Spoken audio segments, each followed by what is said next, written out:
Inilabas na ng pulisya ang kuha ng CCTV ng panggugulpi at pagpatay sa Amerikanong mister ng isang diplomat sa Makati. Saksi si Salima Refran.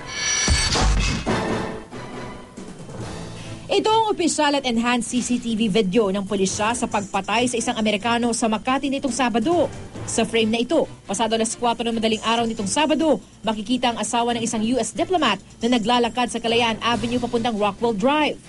Lasing daw ang hindi pinapangalan ng Amerikano ayon sa gwardyang nakunan sa CCTV. Maya-maya pa, dumaan ang silver-white SUV ng mga suspect na tinanong ng gwardya.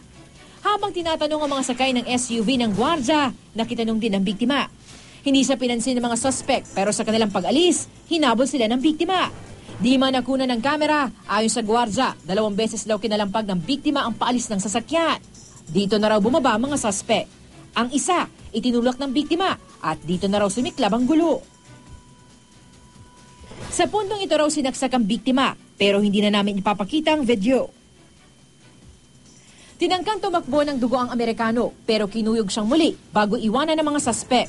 Sa frame-by-frame analysis ng pulisya, ang suspect nito na may hawak ng panaksak, kinilala bilang si Juan Alfonso Abastillas. Malinaw na malinaw po, ang tanging may hawak lang po ng patalim ay ang nagngangalang Juan Alfonso Abastillas.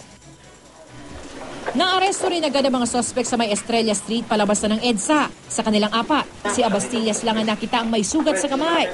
Para mapalakas ang reklamo, pinaghahanap na ngayon ng pulisya ang lalaking ito na napadaan lang pero nasaksihan umano buong pangyayari. Maging matapang po tayo na tulungan maprotektahan ang hustisya na kailangan nating ipakamit po sa naging biktima. Sumailalim na sa inquest proceedings para sa reklamong murder ang 4 na suspect. Hinihintay na lamang ang resolusyon ng piskal matapos i-waive ng mga suspect ang karapatan nila para sa preliminary investigation.